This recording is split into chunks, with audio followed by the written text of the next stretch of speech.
Everyone, good morning.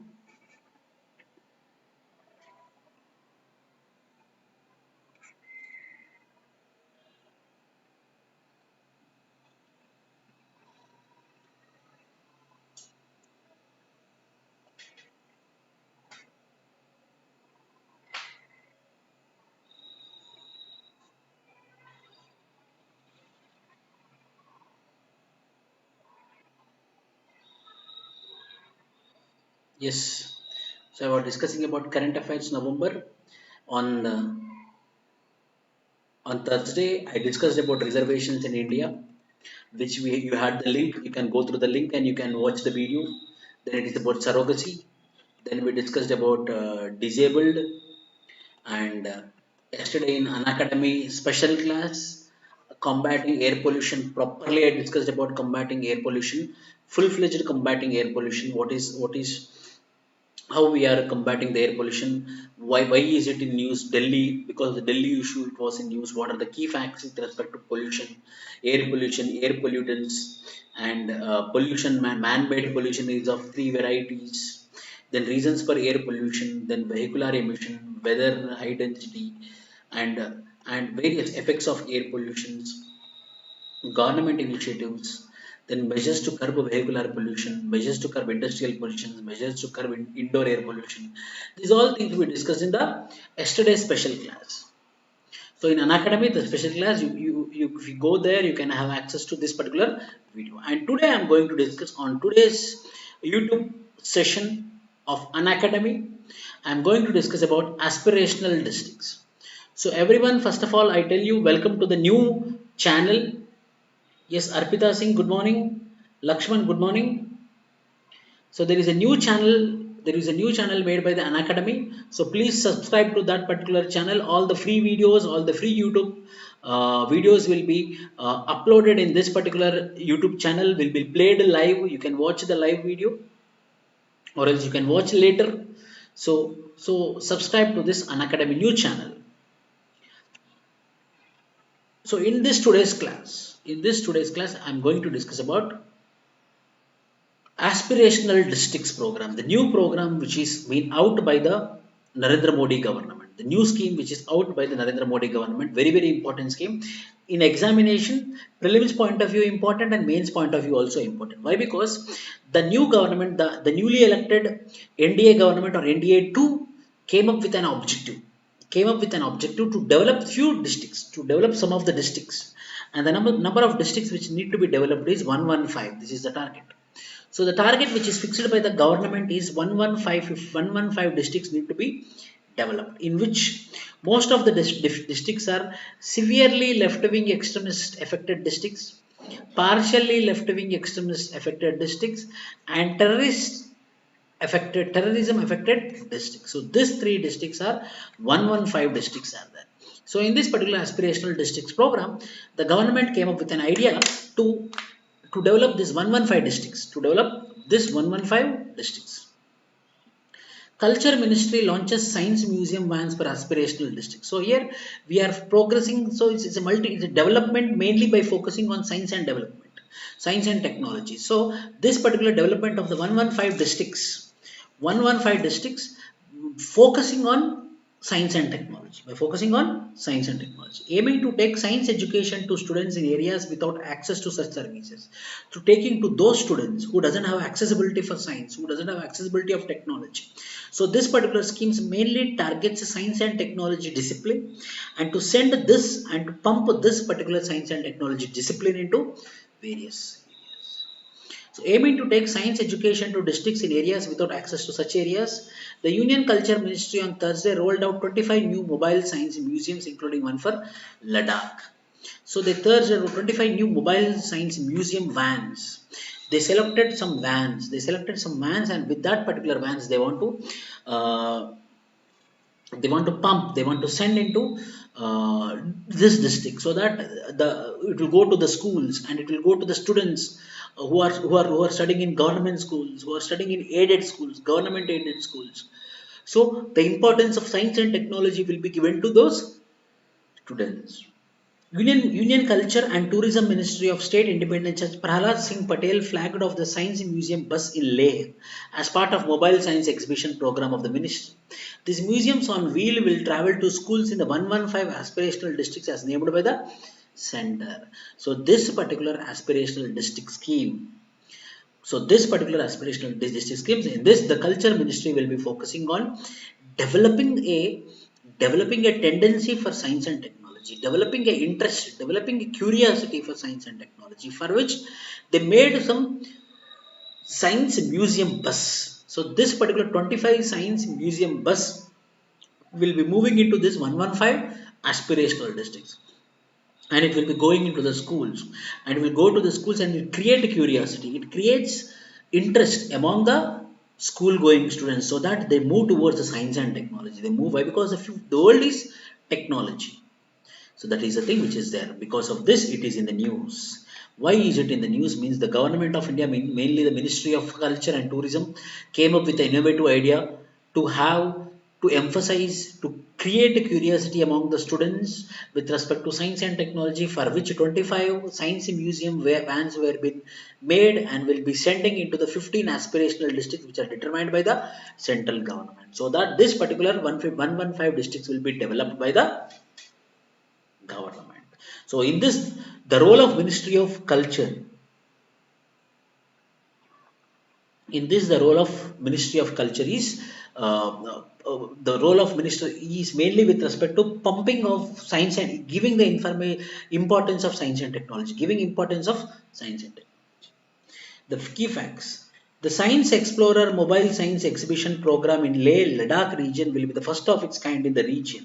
Prelims point of view, where it started for the first time. For the first time, it started in Leh district of Ladakh, with a broad objective to popularize science and technology among the students and the general public, and creating scientific awareness. In creating the scientific awareness, the general public among the students, mainly with respect to creating awareness of science and technology.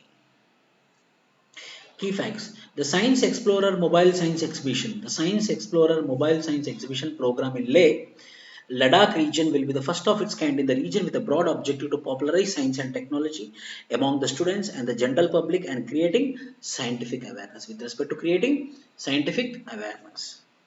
Background.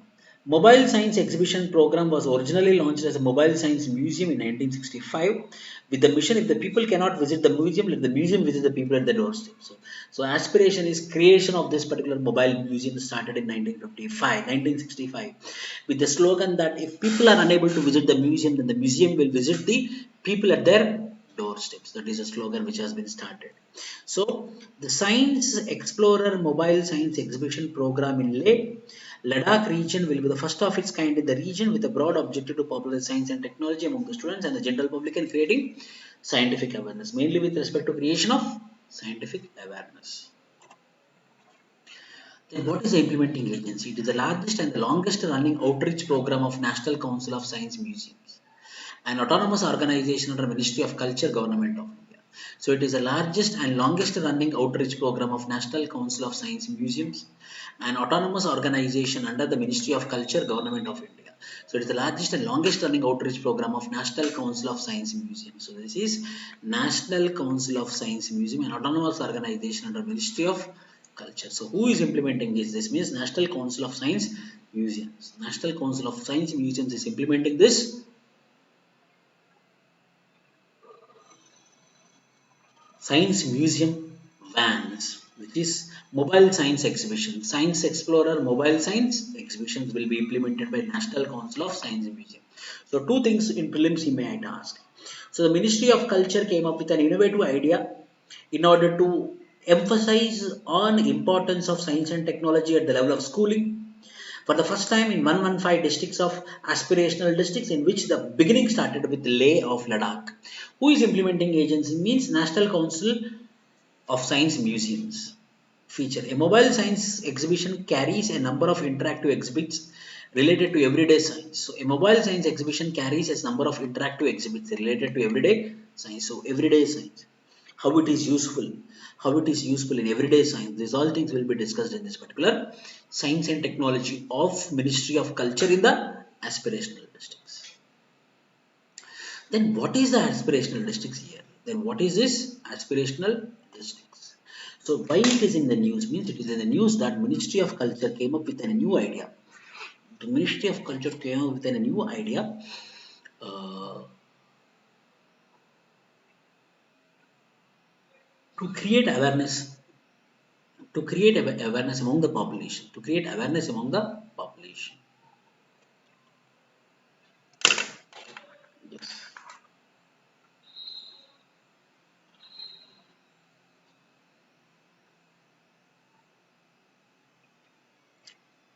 So what is this aspirational districts? What is this aspirational districts?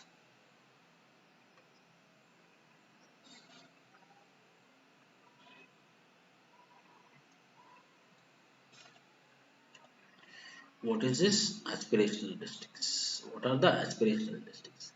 The transformation of aspirational districts programs aims at expeditiously improve the socio-economic status of very fastly there is a need to improve the socio-economic status of 115 districts from across 28 states by 2022. So the government came up with an idea by 2022 that is 75 years of independence. By 2022, the 75 years of independence, the government of India is planning to develop socially and economically mainly 115 districts that too very fast with respect to socio-economic status. That particular 115 districts are part of this aspirational districts program. The three core principles of the program are convergence of central and state schemes, convergence, collaboration among citizens and functionaries of central and state governments, including district teams, collaborations, convergence of central and state governments, competition among districts. So three things is there. Convergence, central and state schemes should be converged so that the district should not be overlapped by the schemes. It should be uniformity with respect to the development programs and welfare programs and schemes in this particular district. So there is a need for convergence and there is need for collaboration among citizens and functionaries of central and state governments, including district teams.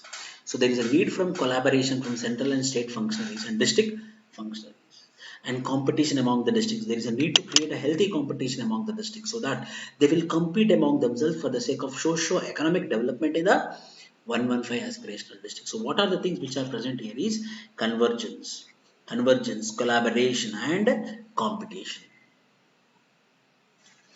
Driven primarily by the states, this initiative focuses on the strengths of each district and prioritizes the attainable outcomes for immediate improvement.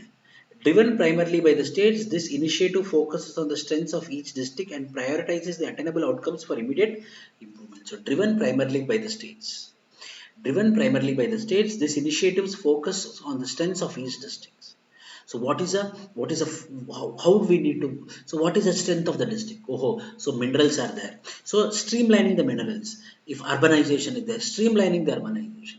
If forest is there, proper protection of the forest. So with respect to the strengths of the districts, there is a need for streamlining the development. Driven primarily by the state, this initiative focuses on the strengths of each district and prioritizes the attainable outcomes for immediate improvement. Niti Aayog had selected Niti Aayog had selected these districts on six socio-economic parameters pertaining to. Niti Aayog had selected six socio-economic parameters pertaining to health and nutrition, education, financial inclusion and skill development, agriculture and water resources, basic infrastructure. So under that selected these districts on six socio-economic parameters, mainly health 1, nutrition 2, education 3, financial inclusion and skill development, agriculture and water resources,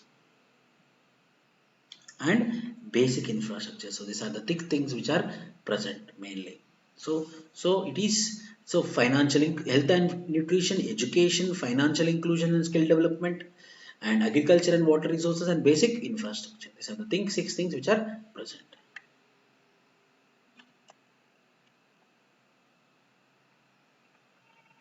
So it is mainly, yes, these are the six things. Health and nutrition is one.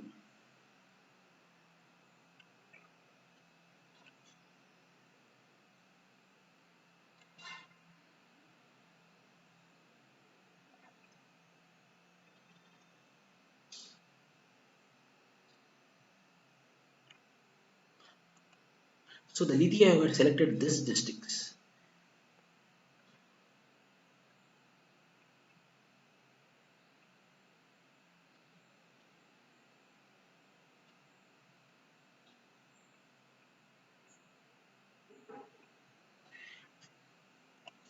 health and nutrition, education, financial inclusion, skill development, agriculture and water resources, and basic infrastructure. These are the things which are asked, which are being requested by the Niti Aayog, which is asked by the Niti Aayog. Under this initiative, the government focuses closely on improving people's ability to participate fully in bargaining economy. So this, the government focus closely on improving the people's ability to participate fully in the bargaining economy. So this particular growing economy, this particular growing middle class people should participate in the economic development of the nation. That is the requirement. So six things are there: health and nutrition, education, financial inclusion, skill development, agriculture and water resources, and basic infrastructure. This 15 districts are include, what are these 115 districts? What are these 115 districts? Prelims point of view, very important. 35 districts affected by left wing extremism. 35 districts affected by left wing extremism. And 55 districts affected by left wing extremism. And another, it is 25 districts, including districts in Jammu and Kashmir.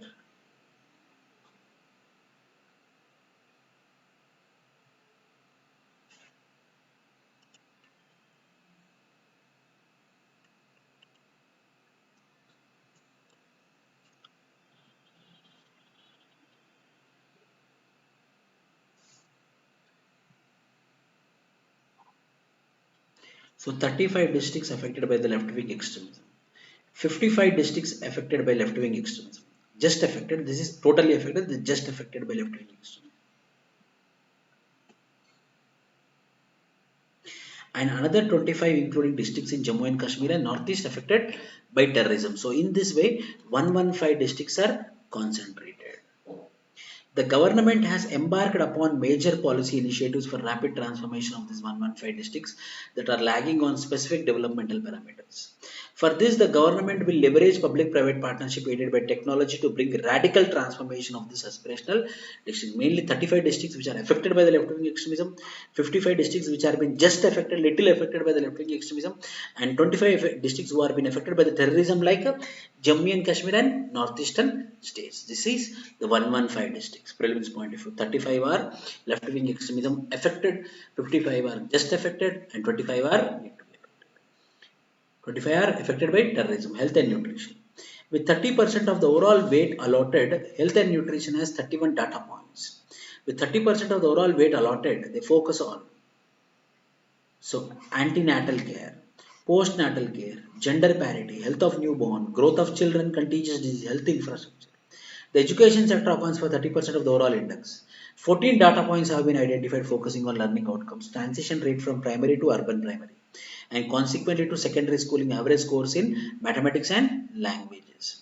Infrastructural, toilets, access for girls, drinking water, electric supply, and institutional educators' right to education, mandated pupil teacher ratio, timely delivery of textbooks. These are the education related.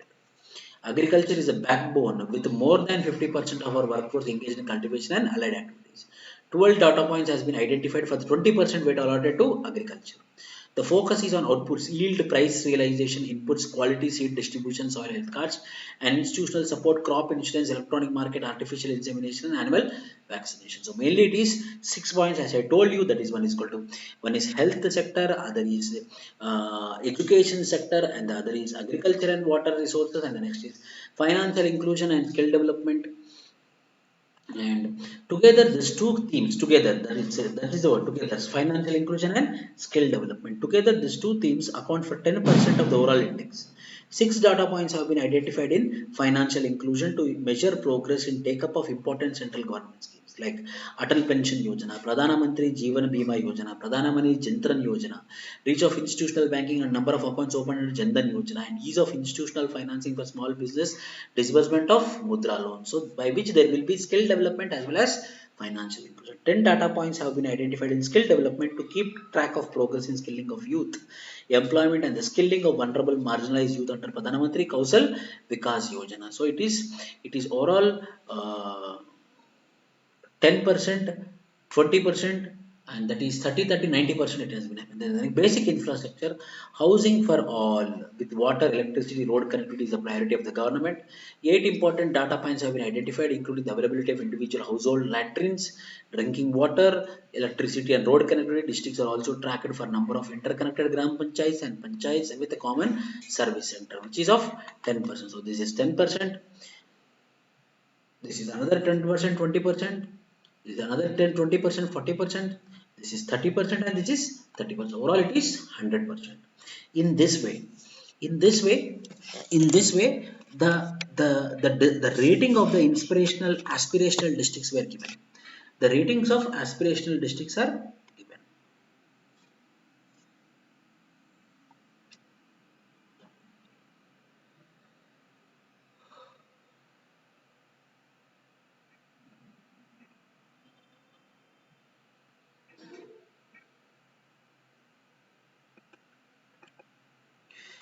What is the significance of the scheme? The significance of the scheme, the importance of the scheme is, what is the significance of the scheme? If these districts are transformed, there would be a tremendous improvement in the internal security environment of the country. If really this particular 115 districts change, then there will be tremendous improvement in the internal security of the country. So here there is a concept called as Prabhari officers. There is a concept called as Prabhari. Prabhari means in charge. So prelims point of view, it will have who are Prabhari officers. Prabhari officers are those officers. Prabhari officers are those officers who are in charge of the district. So there are 115 in charges for each district. So this particular in charges are mainly of additional secretary level and joint secretary level. That particular level secretary officers are the in charges of the districts of this particular 115 aspirational districts. If Pravari officers can bring a convergence in the development efforts of different ministries and state governments and the schemes especially launched by the Ministry of Home, the districts, it would serve as a great opportunity to ensure rapid development of the country. That would ensure rapid development in the country.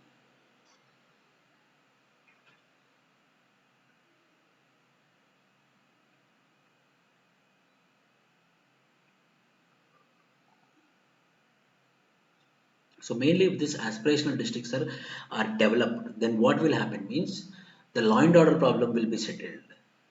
The internal security environment will be proper.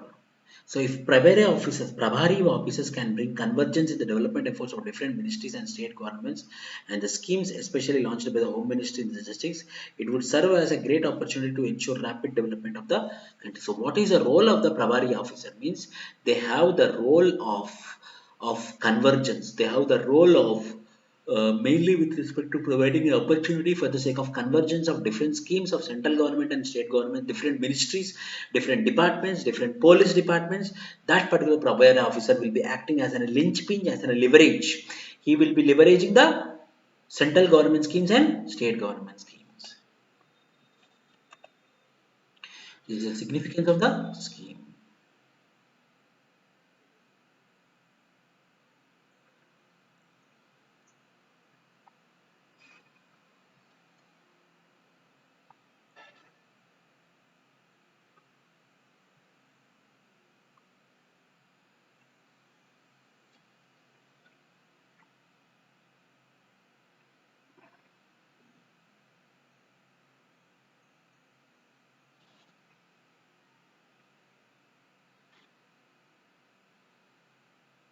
Yes, in this way it is.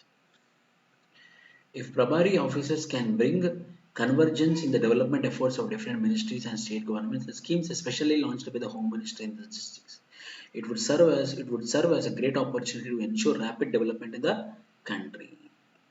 So who are Prabhari officers? Means who are in charges of the district, in charge officer of the district, who acts as a converging officers between the schemes of the central government and the state governments, between the departments and the ministries, between the state and central. So he will be the responsible person for the development of that particular district, Prabhari officers. How will the progress of these districts be monitored? Real-time monitoring and ranking with 49 key performance indicators and 81 data points have been identified across 5 themes in consultations with ministries. The dashboard is designed, developed and maintained by the Planning Department of the Government of Andhra Pradesh. The ranking of districts is dynamic and would reflect the incremental improvement made month on month. The ranking of districts is dynamic and would reflect the incremental improvement made month on month. So in this way, the progress of the districts will be maintained. The real-time monitoring and ranking with 49 key performance indicators have been identified. So there will be key indicators are there. With respect to the key indicators, there will be. Then what is the challenges? Local government is in a unique position. Local government is in a unique position to understand the complexities of the districts. They can experiment with different measures to enhance socio-economic development on the ground. Panchayats are neglected. So challenges is mostly panchayats are neglected. So hence we need to use the panchayats properly. Is a unique position to understand the complexity of the districts. When the panchayats develop, automatically the districts will develop. They can experiment with different measures to enhance socio-economic development on the ground. Where panchayats are neglected, now panchayats should not be neglected. The panchayat should be given due respect and due reference or due role. Some of the states like West Bengal, Kerala, and Odisha have already opted out of the scheme, reducing the total number of identified backward districts from 115 to 12. This further reduces any limited benefit that ranking of districts may offer. The three states have objected to the criteria set up by the Center for Identifying Backward Districts without taking the states into confidence. Orissa also objected appointment of Prabari officers, citing the move would infringe on the country's federal structure. So it would infringe the country's federal structure. Why? Because an officer from the central government at the level of joint secretary and additional secretary will be working as the Prabari officer. So because of which the Odisha felt that, there will be compromise of federal structure if this particular Prabari officers are coming into existence. The state government is in its conditions has also demanded allocation of more funds for the most backward districts. Data collection and analysis on a monthly basis is a very hectic process that needs a resource and efficient workforce. Data collection and analysis on a monthly basis is a very hectic process that needs. The districts which are backward needed to compete with the best performing, so quick transformation might difficult and be flawed as well. The districts which are backward needed to compete with the best performing, so quick transformation might be difficult and be flawed as well. Also, there might be conflicts between the center and states. Work might be affected during elections. So also there might be conflicts between center and states. Work might be affected during elections, etc. The districts which are backward needed to compete with the best performing, so quick transformation might be difficult and be flawed as well. The data collection and analysis on a monthly basis is a very hectic process that needs resources and efficient workforce. The state government's conditions also demanded allocation of more funds for the most backward districts. So these are the challenges. These are the challenges for aspirational districts. So if these challenges are addressed, then it would reach the yes. Then way forward. What is a way forward? For the program to succeed, there is a need for effective monitoring which can be done by social auditing. Increase awareness amongst the people and even some of them can be given work as volunteers. With a lack of digital literacy and infrastructure at local level, compiling the enormous data and updating it is a humongous task. So with a lack of digital literacy and infrastructure at local level, compiling the enormous data and updating it is an humongous task. Why? Because absence of digital literacy, absence of infrastructure. Increase awareness amongst the people and even some of them can be given work as volunteers. For the program to succeed, there is a need for effective monitoring which can be done by social auditing. Seeking rapid transformation of these districts on specific parameters such as health, education, and nutrition need to be happen alongside unlocking of their developmental potential. So, seeking rapid transformation of these districts on mainly with respect to health, education, nutrition need to happen alongside unlocking the development potential. Apart from economical development, there is need for social development. There is social capital also need to be developed apart from economical capital. That is health, education, nutrition need to be provided hand in hand with economical development.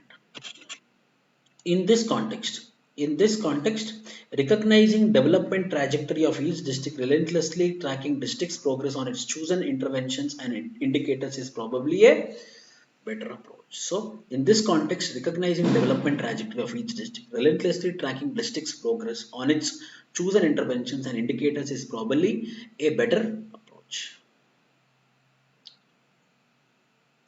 In this context, recognizing development trajectory of each district, relentlessly tracking district's progress on its chosen interventions and indicators is probably a better approach. That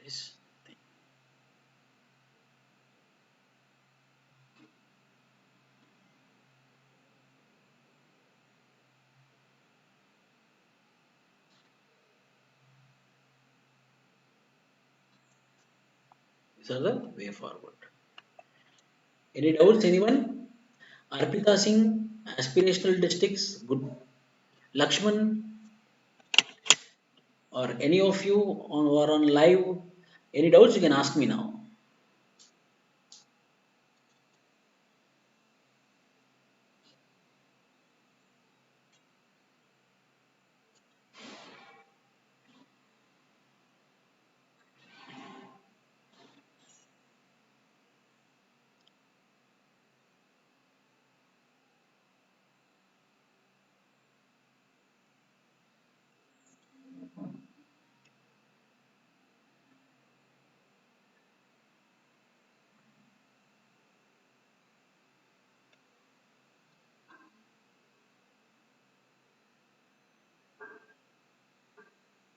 Yes, same. That's it.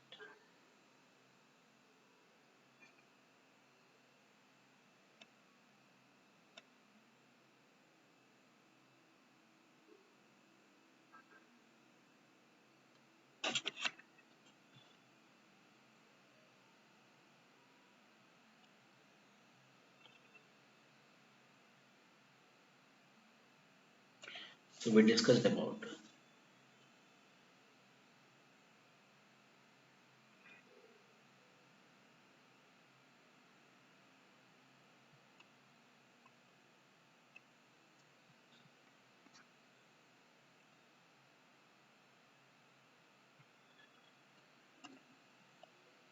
infrastructure. So this is about inspirational districts, aspirational districts. Aspirational districts program. Most important and compulsory question for prelims as well as mains. Aspirational districts. What are the 125 districts? The 125 districts are 35 districts by left-wing extremists, 35 districts of 55 of just affected and 25 of terrorism affected districts. Education sector,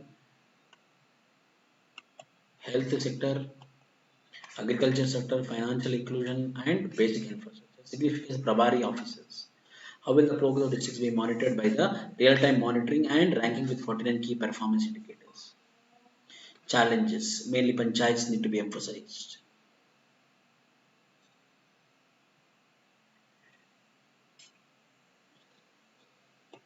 Who are the states objected to the aspirational districts program? West Bengal, Kerala, and Odisha. So this is about way forward.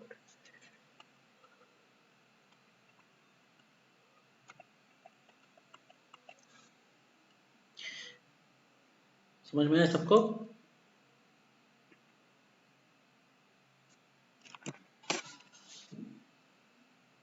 So in this particular syllabus GS2, there is a topic called as important aspects of governance, transparency and accountability, e-governance, applications, models, successes, limitations, and potential.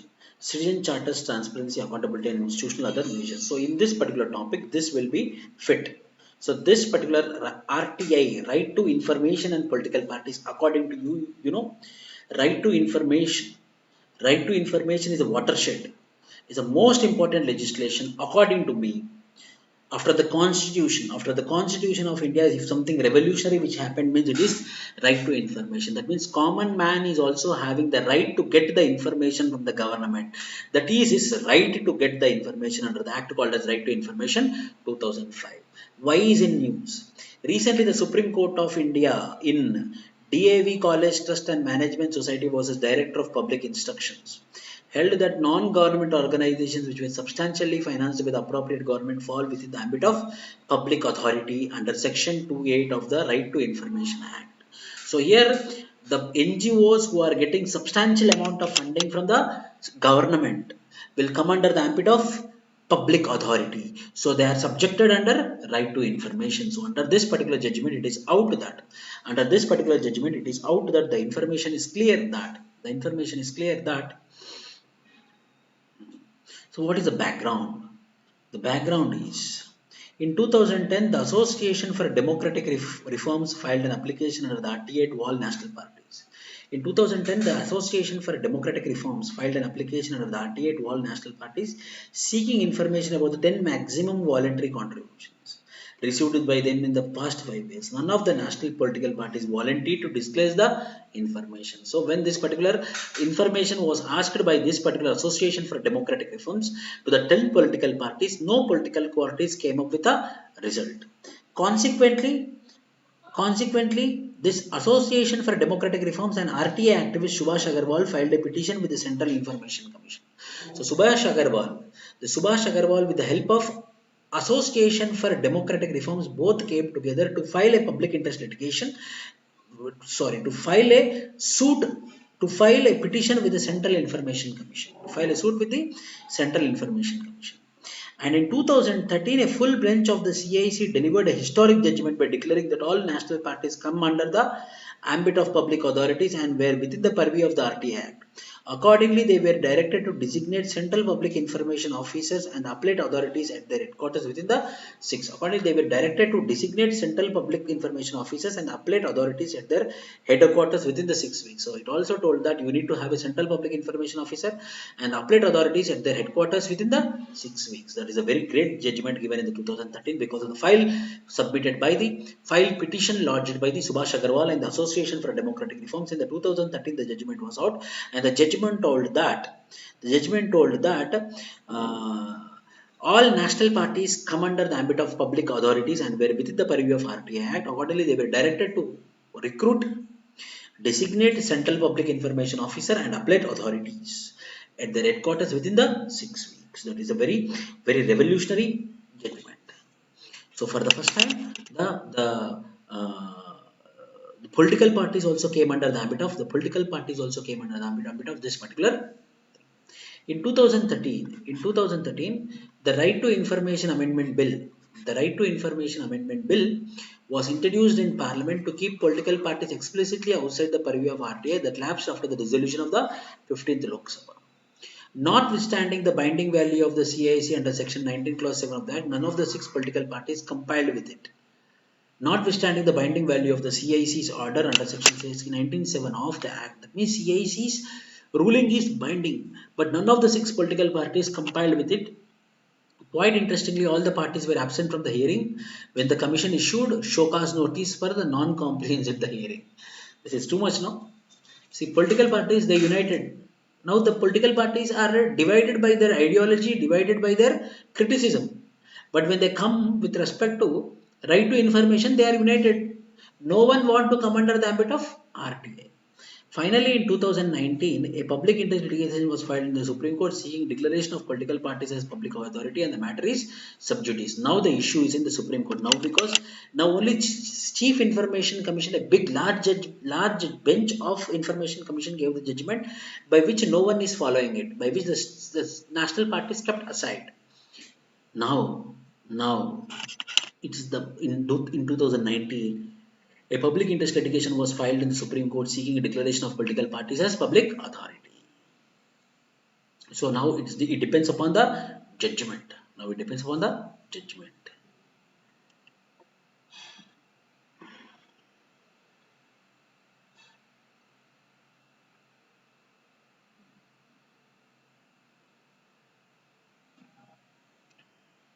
So the story is like this.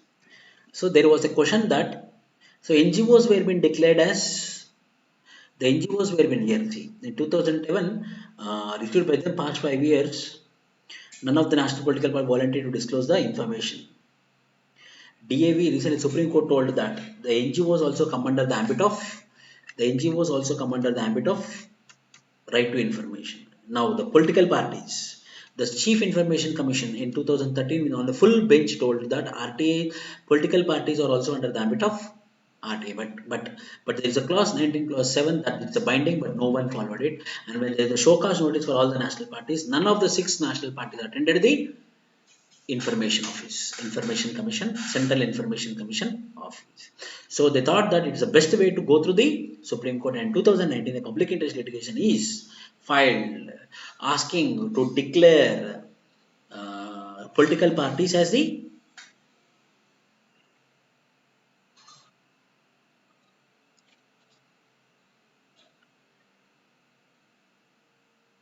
yes.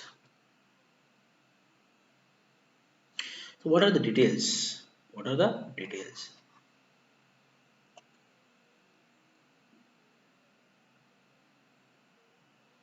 Under Section 2, Clause 7 of RTI Act, public authority means any authority or body or institution of self-government established or constituted by or under the Constitution, and includes any non-government organization substantially financed directly or indirectly by funds provided by the appropriate government. If it is funded by the government directly or indirectly, any authority or body or institution of central self-government established or constituted by or under the Constitution, and includes any non-government organization substantially financed directly or indirectly by funds provided by the appropriate government.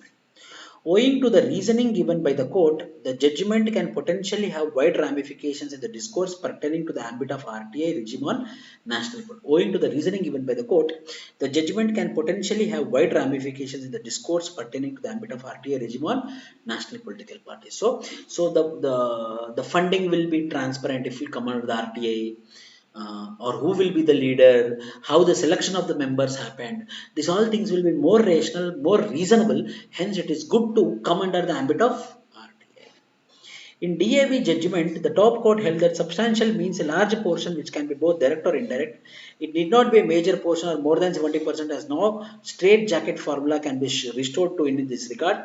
For instance, if a land in a city is given free of cost or at a heavily subsidized rate to hospitals, educational institutions, and other bodies, it can qualify as substantial finances. So if the land is given, if the water is given, if the required directly subsidy is given, directly money is given, then also it comes under the ambit of governmental institutions, public authority.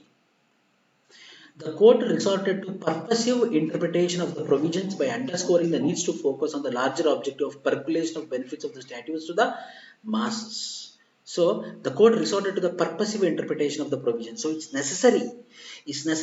purposeful to interpret that RTI also applies to political parties.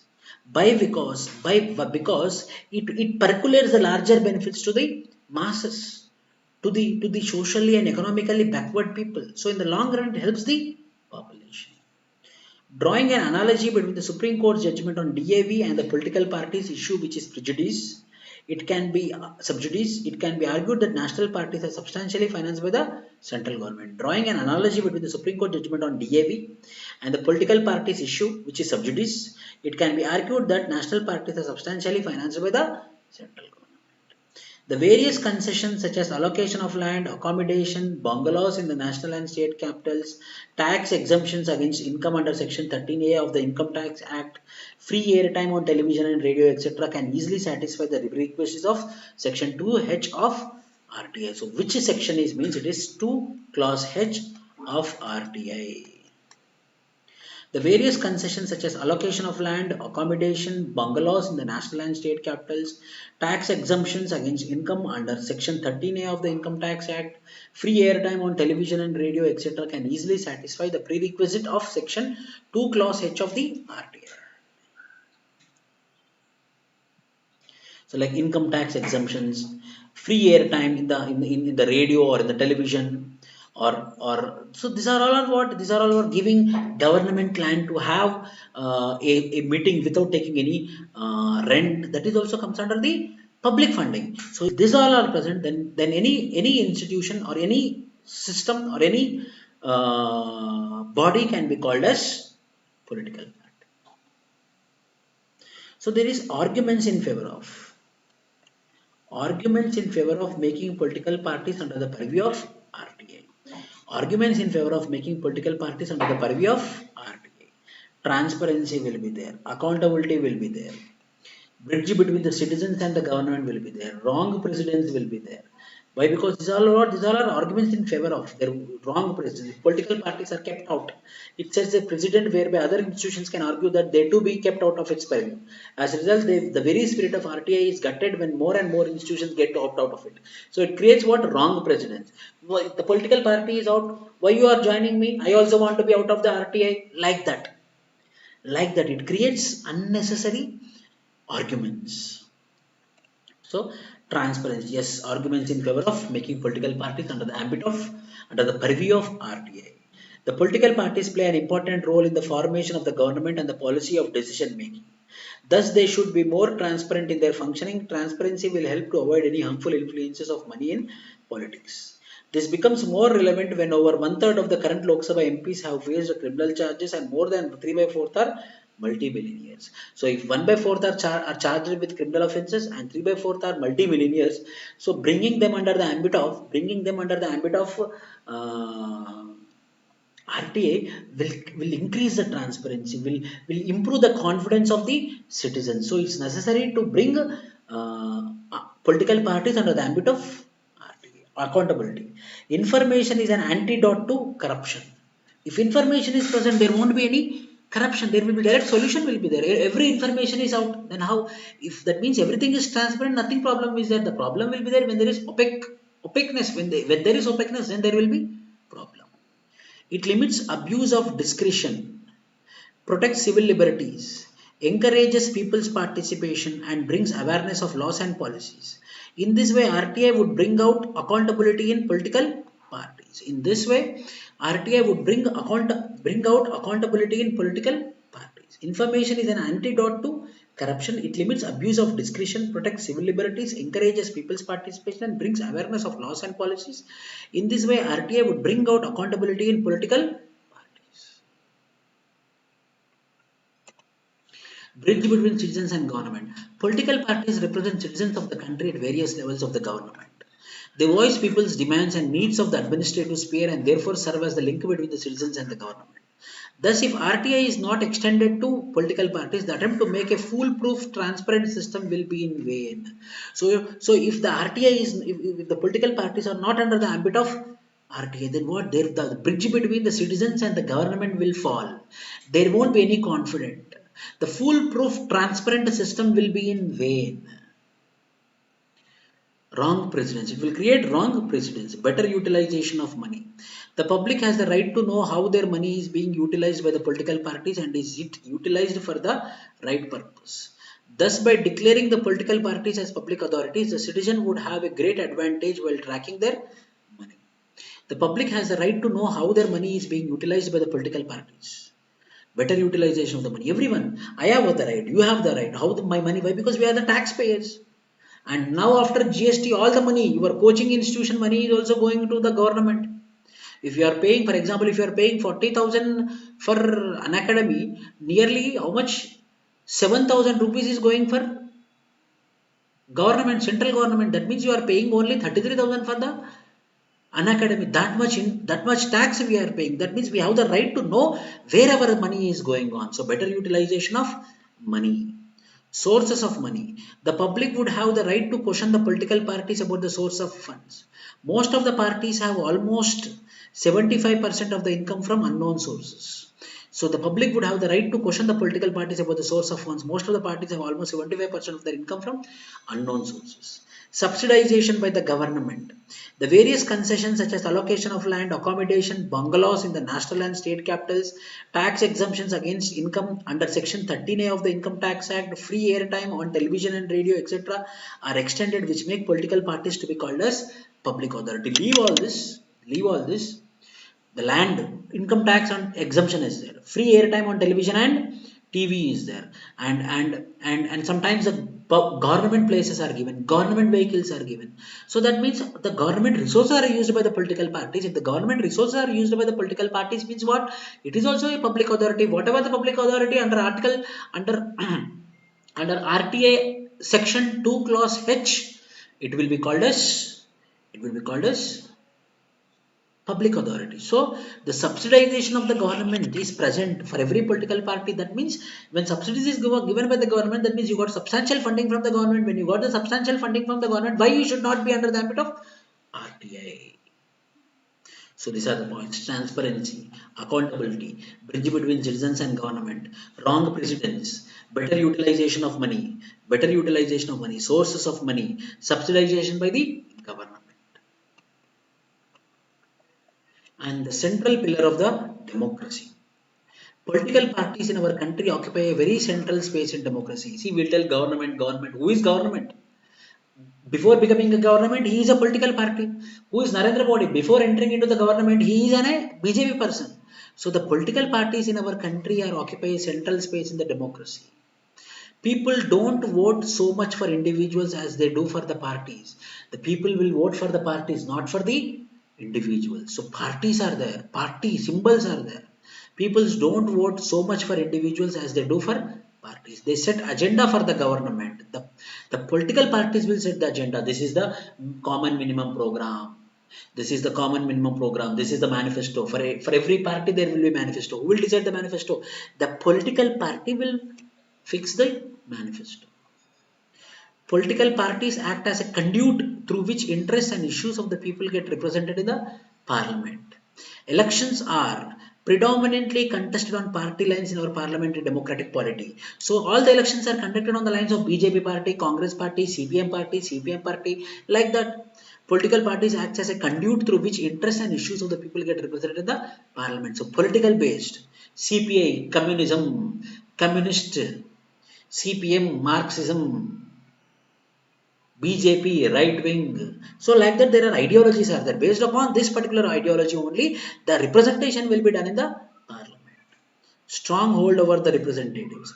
Under the anti-defection law, political parties can recommend disqualification of members of the House in certain eventualities under the 10th schedule of the Constitution. Choosing better candidate. By listing the various political parties as public authorities, citizens can easily get the details about the politicians who are ruling our nations. This would help us to know our candidates better and we can choose a better candidate for the next election. So political parties are the major thing. Political parties is everything. So next is arguments against including political parties under the RTI. So there are arguments. There are arguments. There are arguments whom should one should call as political party, whom one should not call as political party. There are arguments are there. Here arguments against no. Political parties should not be included into RBI. Political parties should not come under the ambit of RBI. Hamper internal functioning.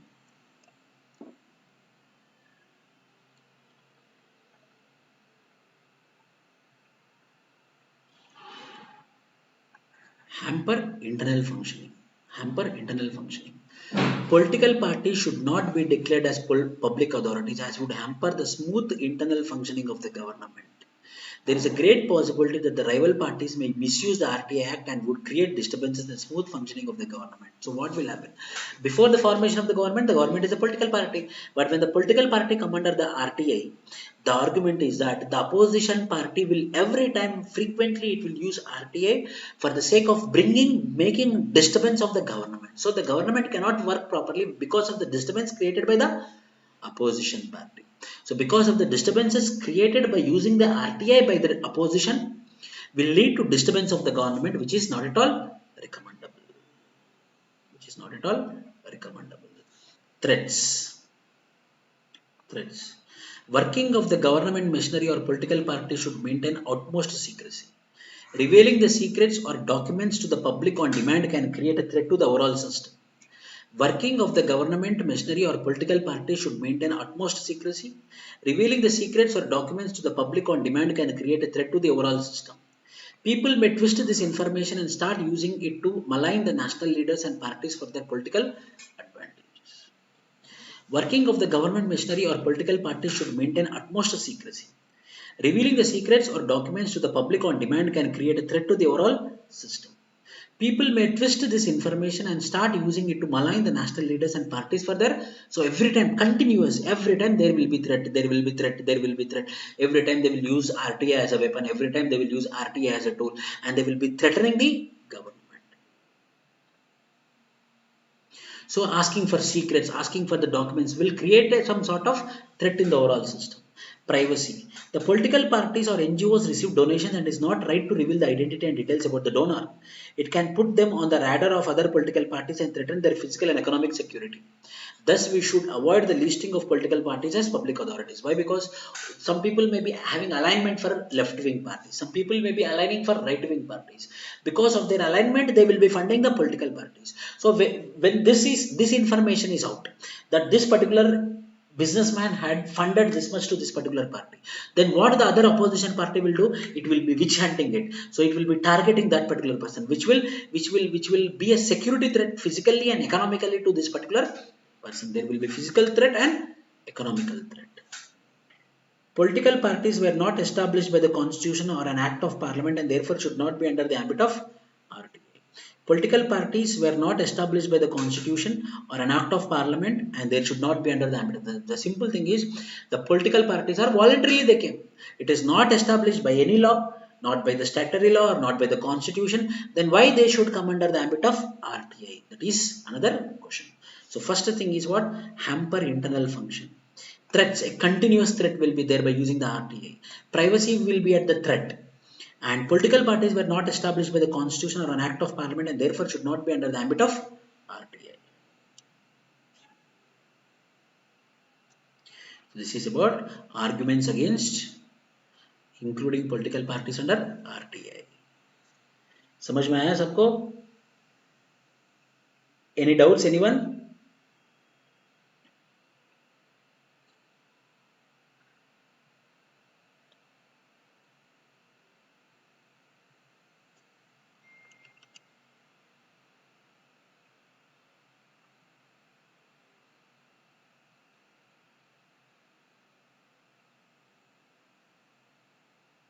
And the final conclusion is, and the final conclusion is,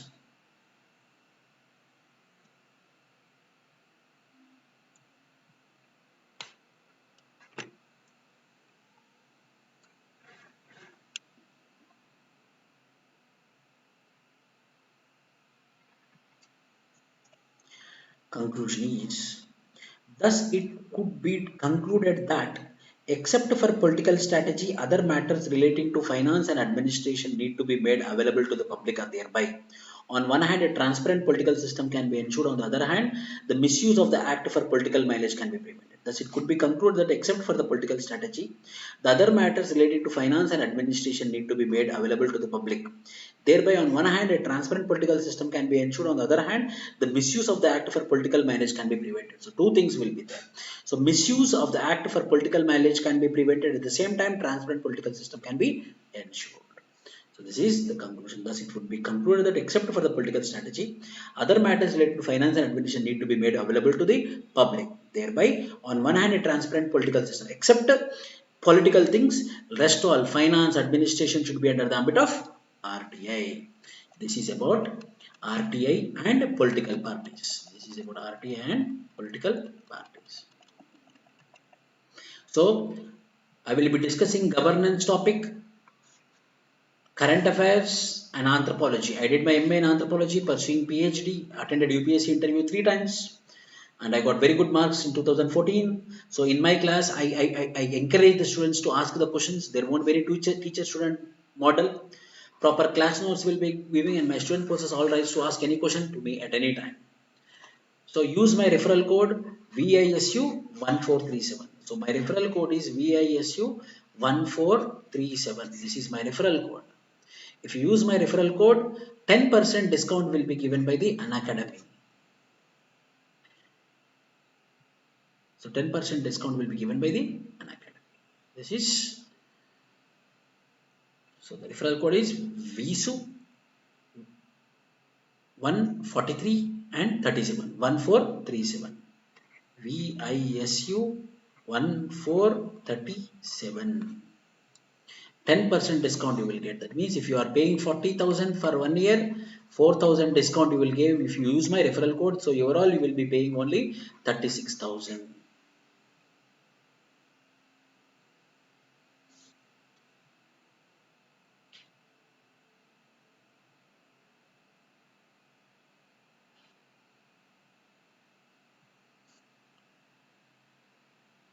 Fine. Thank you, everyone.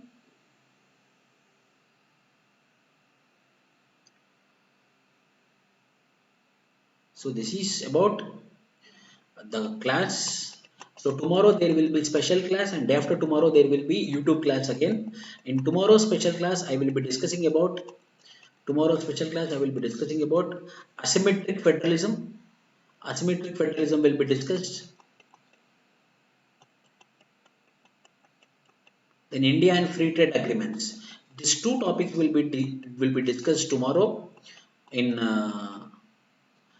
Unacademy special class, and after tomorrow, few more current affairs will be discussed. Thank you, everyone. Thank you.